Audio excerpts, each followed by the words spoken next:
Assalamualaikum warahmatullahi wabarakatuh. Tabik pun, nama saya Suprihatin, saya CGP dari SDN 1 Papanrejo. Pada hari ini saya akan melakukan studi kasus bersama dengan teman saya, rekan sejawat saya yaitu Ibu Alfiatin. Silakan menyimak. Ya, hari ini aku mau minta tolong sama sampean ya. Saya pengen mengadakan wawancara dengan sampean itu mengenai studi kasus. Nah, dari tadi kasus ini saya ada tugas dari kegiatan guru penggerak, Mbak. Jadi hari ini saya mengajak sampean, memohon waktu luang sampean, itu saya ingin mengadakan wawancara dengan sampean akan membahas sebuah kasus yang ada di LMS ya. Nah, kasus tersebut ada 4, namun bisa kita pilih dari keempatnya itu kita ambil satu kasus. Nah, itu yang akan kita tadi gitu. Mbak udah siap? Oke. Baik Bu Alfiatin, bisa kita lihat di layar monitor kita, di laptop kita ya. Di sini kita lihat di LMS itu ada 4 buah kasus ya. Kita sudah janjian ya Mbak ya, kita akan membedah kasus, kita akan melakukan studi kasus untuk kasus yang nomor 1 ya. Di sini ada kasus Mbak, studi kasus di sini saya bacakan ya. Ibu Tati adalah guru kelas 5 yang merupakan rekan kerja Anda yang mana sama-sama mengajar kelas 5 yang kelasnya paralel. Ruangan kelas Ibu Tati persis di sebelah ruangan kelas Anda. Ibu Tati terkenal sangat disiplin dan cenderung galak. Pada sisi lain, Ibu Tati juga bekerja keras. Dan murid-muridnya pun selalu mendapatkan nilai-nilai yang sangat baik. Sebagian murid-murid sangat takut kepada Ibu Tati dan sebagian lain bisa menyesuaikan diri. Kepala sekolah Anda dan orang tua murid juga sangat menghargai Ibu Tati. Suatu hari, Anda mendengar tangisan seorang murid dan pergi keluar untuk melihat asal suara tangisan tersebut. Anda melihat seorang murid perempuan kelas 5 sedang berlutut di atas bebatuan sekolah yang sangat panas hari itu, menghadap di depan pintu kelasnya Ibu Tati. Anda melihat itu dan Ibu Tati tampak tidak menghiraukan suara tangisan muridnya dan tetap mengajar seperti biasa. Namun Anda bisa melihat bahwa beberapa murid di kelas Ibu Tati mencoba untuk mencuri pandangan keluar kelas melihat temannya sedang menangis dan berlutut di terik matahari. Nah, dari kasus ini ya, menurut sampean apa yang harus Anda lakukan? Kemudian apakah guru lain dapat menginterupsi di mana saat itu ada guru lain yang memiliki wewenang atas kelas yang dipimpinnya? Dalam kondisi apa yang bisa Anda lakukan? Dapatkah Anda menginterupsi? Mengapa dan bagaimana? Nah, itu yang akan kita bedah. Menurut sampean, jika sampean ini menjadi temannya Ibu Tati yang melihat keadaan tadi ini, kira-kira Ibu itu apa pendapat Ibu mengenai itu? Begitu. Menurut pendapat saya melihat murid yang menangis tadi itu merasa kasihan. Iya. Terus saya merasa terketuk hati saya menghampiri anak tersebut dan ingin menanyakan apa sesungguhnya kasus yang dialami oleh anak tersebut. Saya menghampiri anak tersebut lalu menanyakan sama guru, sama Bu Tati, mengapa anak kok dihukum sebegitu beratnya menurut saya. Jadi saya sebagai teman dari Bu Tati tersebut ingin tahu bagaimana kok bisa anak tersebut itu dihukum sebegitu beratnya, tahu kasusnya seperti apa.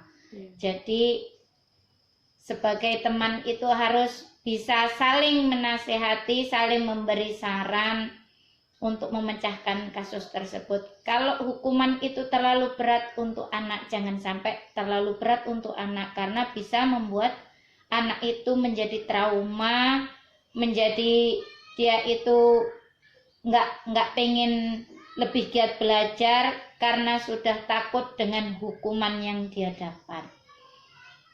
Ya.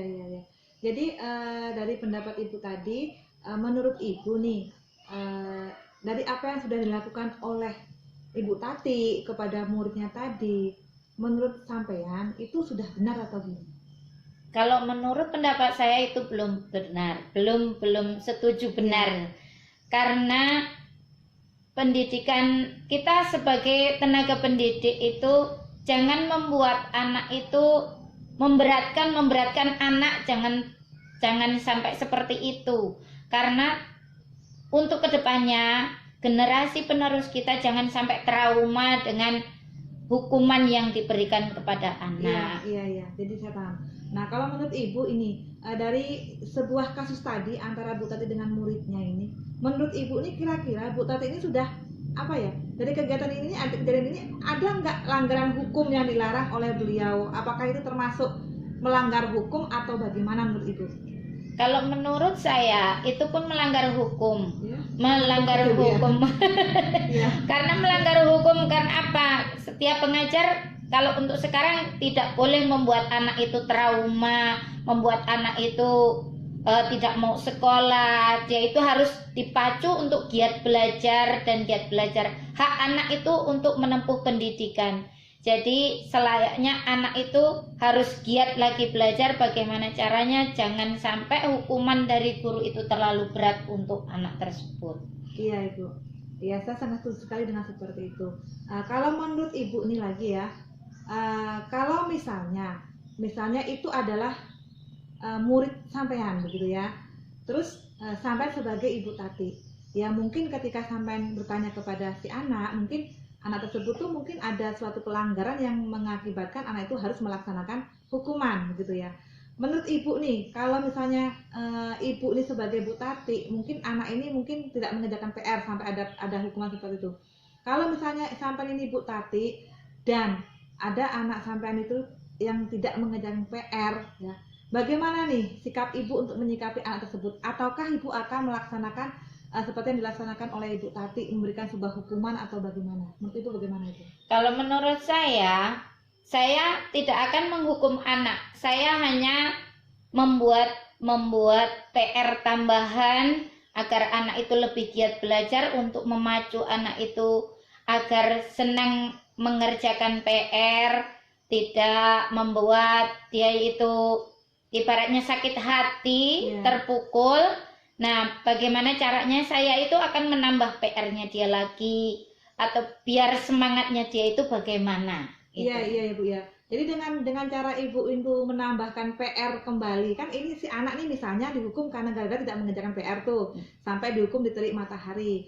Nah, menurut Ibu tuh dengan adanya memberikan PR tambahan tadi, memberikan tugas tambahan tadi, menurut Ibu itu sudah menyelesaikan suatu perkara akibat sebagai sanksi karena tidak mengerjakan PR itu, menurut sampean itu sudah bisa menyelesaikan masalah atas masalah tersebut, kira-kira mungkin seperti itu Bu? Ya, kalau itu untuk memacu anak, PR-nya itu hal yang sama, jangan membuat soal itu yang lebih berat. Jadi hal yang sama agar anak itu lebih mengerti, lebih dia pahami, itu untuk pembelajaran dia juga. Jadi kedepannya anak itu bisa tumbuh tanggung jawabnya Bu ya. Iya. Ini kan kalau dari kasus ini seolah-olah memang anak itu kurang tanggung jawab begitu Bu ya.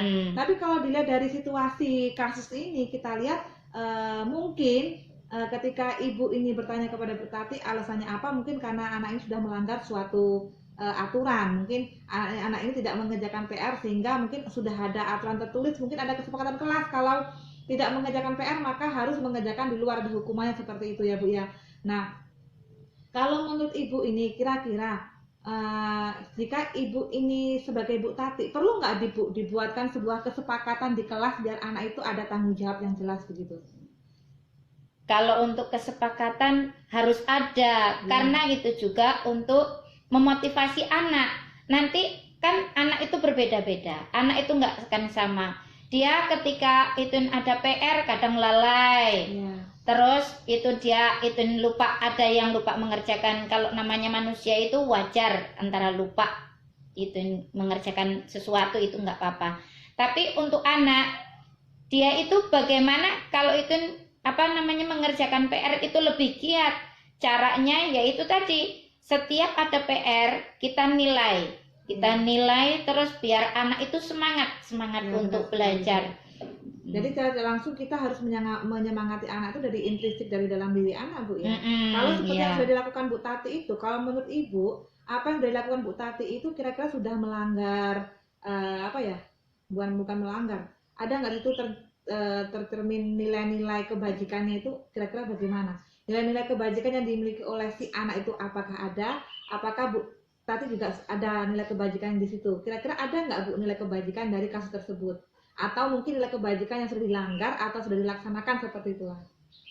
Kalau nilai kebaikan, anak itu tidak akan mengulangi hal yang sama. Dia sudah takut duluan, dia tidak mengerjakan PR, dia takut sudah dihukum seperti itu hal baik juga membuat anak bisa berubah. Terus hal baik dari Bu Tati, yaitu tadi dari Bu Tati itu dia membuat anak itu menjadi terhukum. Bukan terhukum, menjadi pemicu agar tidak mengulangi lagi bagaimana caranya itu. Dan jadi itu bukan hukuman. Kalau bagi saya yaitu cara-caranya itu bagi saya yang salah, menghukum terlalu berat itu tadi yang salah. Artinya kalau emang itu caranya yang salah, mungkin Bu Tati ini memang sudah ada keterikatan antara peraturan yang sudah disepakati di kelas ya Bu ya. Artinya mungkin alangkah baiknya ya kalau misalnya Bu Tati itu merubah kesepakatan di kelas agar hukuman sampai dijemur diterik matahari itu bisa dihindari begitu loh ya. Dengan maksud Ibu tadi mungkin bisa dipakai menggunakan cara PR ditambah lagi begitu Bu ya. Jadi anak itu kalau PR ditambah itu kan otomatis tanggung jawabnya kan bertambah. Nah, karena tanggung jawab bertambah, kalau anak ini mengerjakan artinya kan anak itu sudah bertanggung jawab begitu. Termasuk di situ Ibu, ketika anak ini dihukum, anak ini melaksanakan hukuman loh Bu. Ya. Menurut Ibu ini nilai kebajikannya ada nggak? Nilai udah melaksanakan hukuman itu tadi baik, baik artinya anak sudah patuh, patuh sama gurunya, dia mau dijatuhi hukuman karena dia merasa salah. Jadi dia sudah menanggung resiko ya Bu ya. Dia tidak mengerjakan PR itu. Gitu.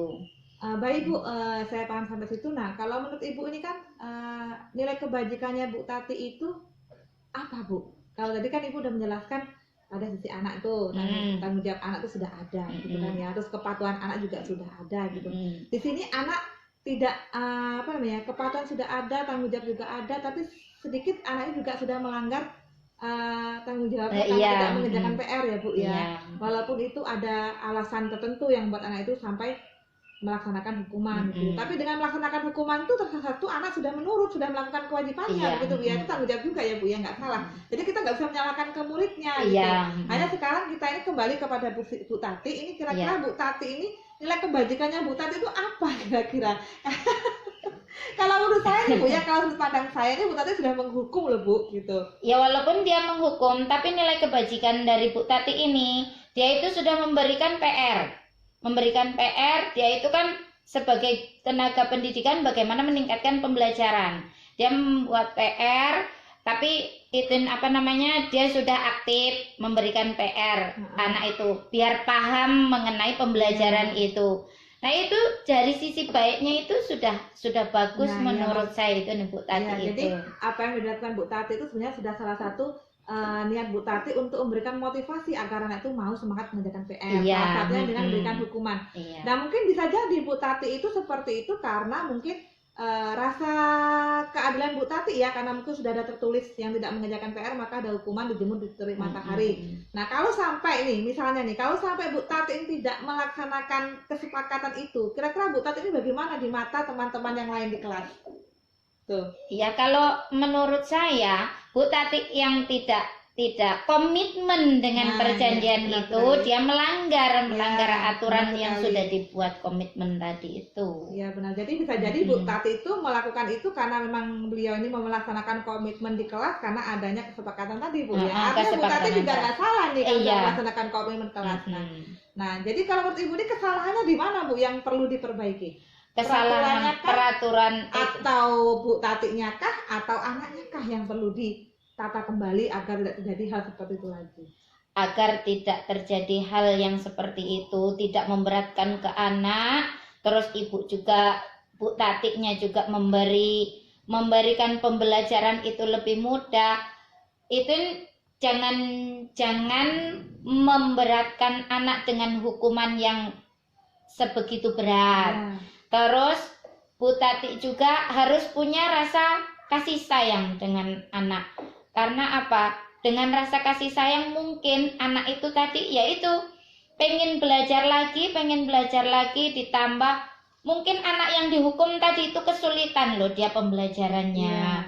Dia itu mungkin apa tidak bisa mengerjakan karena tidak mengerti apa bagaimana kan nggak tahu. Ya jadi menurut saya diperbaiki lagi itu aturannya, jangan sampai memberatkan ke anak. Terus Bu Tati juga harus mengaji ulang masalah tentang apa hukuman ke anak itu tadi, aturan apa ya, aturan kesepakatan dalam itu agar apa ya, agar tujuan dari pembelajaran itu tercapai tujuan dari selain itu juga seperti yang Ibu katakan tadi, Bu Tati itu harus menambah rasa pedulinya, rasa kasih sayang ke anak murid. Nah benar sekali Bu. Jadi seperti yang sudah disampaikan kepada Bu Alfiatin, dari Bu Alfiatin ke saya, bahwa kita itu memang Bu Tati ini memang seharusnya berpikir dari masalah ini ada 3 hal yang perlu dipikirkan ya, yang menjadi dasar pemikiran beliau ini. Satu, memang pemikirannya itu berdasarkan aturannya itu diperbaiki, begitu kan ya. Yang kedua, pemikirannya juga pemikiran mengenai tujuan hasil dari apa yang dilakukan itu ada nggak dampak positifnya, begitu ya, perlu ditulis ulang kembali. Nah yang terakhir nih yang menjadi sangat dasar sekali itu adalah rasa kasih sayang ibu, kasih sayang kepada muridnya. Nah iya, jadi perlu ditumbuhkan lagi Bu yang jelas kasih tadi itu ya, rasa peduli, kalau lebih keren bahasa kita ini ya. Jadi intinya Bu Tati ini harus lebih peduli kepada muridnya. Jadi sehingga akan timbul yang namanya pemikiran yang benar-benar positif gitu ya. Terus ada keselarasian antara murid dan guru. Tuh. Ya itulah Bu, sungguh kalau kita mau pelajari kembali dari sekian kasusnya Bu Tati, dari kasusnya Bu Tati ini, sebenarnya kita udah sering sih melihat, pernah mendengarkan kasus-kasus yang lain yang sangat menarik sekali itu berkaitan dengan kita sebagai guru. Karena kita guru juga diminta untuk menjadi seorang pemimpin pembelajaran yang baik, gitu ya Bu ya. Ya. Ini Bu, ini yang terakhir kali mau saya katakan ke Ibu, mau saya tanyakan ke Ibu ini, satu terakhir yang mau saya tanyakan ke Ibu, kalau menurut Ibu ini dari kisah Bu Tati ini, kalau menurut Ibu tuh perlu nggak Bu dipublikasikan? Ya kalau menurut saya itu perlu dipublikasikan. Karena apa? Di antara guru-guru yang lain itu jangan bersifat arogan, jangan menjadikan anak itu trauma dalam pembelajaran. Kita sebaiknya memotivasi anak bagaimana caranya anak itu lebih senang, lebih gemar, lebih rajin belajarnya lagi, lebih giat lagi untuk masa depan dia, untuk kedepannya dia bisa meraih pembelajaran yang baik dan benar. Kalau menurut sama ini kira-kira kalau Ibu Tati ini sampai tegur seperti ini nih, sampai interupsi seperti ini, kira-kira Bu Tati ini pendapatnya bagaimana ya Bu ya? Kira-kira bagaimana Bu? Ya kalau kita menegur mungkin lebih kasar mungkin ya. Kita sebaiknya ya pengen tahu kasusnya itu seperti apa, tapi sebagai teman kita harus bisa menasehati, karena itu bisa mencemarkan nama baik di sekolah itu pun sendiri. Tuh. Nama jelek gitu ya Bu ya. Jadi memang kita ini kalau ingin menjadi pembelajaran itu memang masih banyak perlu kita gali lagi Bu, untuk mengembangkan diri kita. Ya tujuan kita sebenarnya ya pengen jadi seorang guru yang baik gitu ya. Dikenal di mata anak itu kita jadi guru yang baik, guru yang peduli dengan mereka, apapun keluh kesah mereka ya, baik itu dari segi peraturan di kelas ataupun dari tata tertibnya, itu semuanya harus berpihak kepada murid ya Bu ya. Jadi semuanya itu ya perlu dipertimbangkan ketika kita akan buat kesepakatan kelas ya Bu ya. Nah, semuanya itu harus ada dampak positif kepada murid. Karena kita kan sekarang sudah merdeka belajar, Bu. Merdeka belajar itu kan adalah pembelajaran yang berpihak kepada murid. Jika itu tidak ada dampak positif untuk murid, nggak usah dilakukan, karena itu sudah melanggar norma, sudah melanggar moral kita. Ada etika di situ, ya Bu ya. Jadi saya rasa cukup sekian Bu ya wawancaranya. Terima kasih sekali. Semoga sukses selalu Bu ya. Amin. Terima kasih. Ya, sama-sama.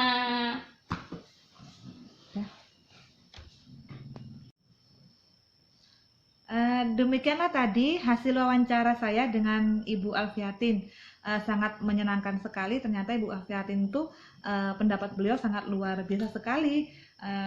Saya mengapresiasi sangat luar biasa sekali kepada Ibu Alfiatin yang sudah menanggapi wawancara saya yang berkaitan dengan kasus yang dialami oleh Ibu Tati ya dengan muridnya. Sekarang saya akan melakukan sebuah telaah dari apa yang sudah kami lakukan, yaitu jadi dari kasus 1 tadi, yang diceritakan di kasus 1 tadi yang mengalami dilema itu adalah rekannya atau temannya Ibu Tati. Nah, di situ yang menjadi dilema adalah mengetahui kejadian yang telah terjadi, yaitu adanya anak yang dihukum oleh Ibu Tati karena suatu kesalahan, sehingga anak itu menangis dijemur di bawah terik matahari. Dan temannya Ibu Tati itu merasa dilema antara apa yang akan dilakukan begitu, karena kelas itu adalah kelas naungannya Ibu Tati. Dan sedangkan ibu guru yang temannya Ibu Tati ini merasa kasihan kepada anak yang dihukum tadi. Seperti yang sudah disampaikan oleh Ibu Alfiatin tadi, di situ ada sebuah nilai kebajikan ya. Nilai kebajikan yang ditentang itu adalah nilai kebajikan, kepedulian, kemudian tanggung jawab ya. Di situ ada telah ditentang begitu. Nah, kemudian dari kasus ini adalah paradigma yang terjadi itu adalah paradigma keadilan melawan kasih sayang begitu. Di dalam kasus tersebut ada nilai-nilai kebajikan universal yang sebenarnya ada yang ditentang dan ada yang sudah dilaksanakan. Kebajikan tersebut adalah pada sisi siswa tersebut sudah melakukan tanggung jawabnya, yaitu dengan mengikuti adanya sanksi yang dilakukan oleh ibu guru. Walaupun dengan menangis, anak tersebut sudah melaksanakan, dan itu adalah nilai kebajikan anak tersebut sebagai anak yang penurut dan patuh kepada gurunya. Itu ada salah satu bentuk tanggung jawab. Namun di sini murid tersebut juga telah melanggar nilai kebajikan berupa tanggung jawabnya, yaitu anak ini lalai untuk mengerjakan tugas PR-nya, sehingga mengakibatkan anak ini harus melaksanakan hukuman yang diberikan oleh ibu gurunya. Nah, itu adalah nilai kebajikan dari sisi si murid.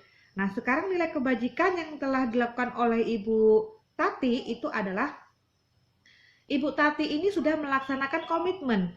Nah, dari komitmen nggak mungkin kan Ibu Tati ini menghukum anak tanpa adanya kesepakatan terlebih dahulu. Dan Ibu Tati ini melaksanakan komitmen itu adalah salah satu bentuk tanggung jawab Bu Tati sebagai seorang guru. Ya, komitmennya di kelas di depan teman-teman anak yang dihukum tadi begitu. Itu ada satu positifnya nilai kebajikan yang dilakukan oleh Ibu Tati. Namun di sini Ibu Tati juga sudah melanggar nilai kebajikannya, yaitu rasa kasih sayangnya Ibu Tati ini yang dipertanyakan karena sudah tega menghukum anak di bawah terik matahari. Ya, demikianlah tadi hasil dari wawancara saya hari ini. Saya ucapkan terima kasih atas kebersamaan kita. Assalamualaikum warahmatullahi wabarakatuh.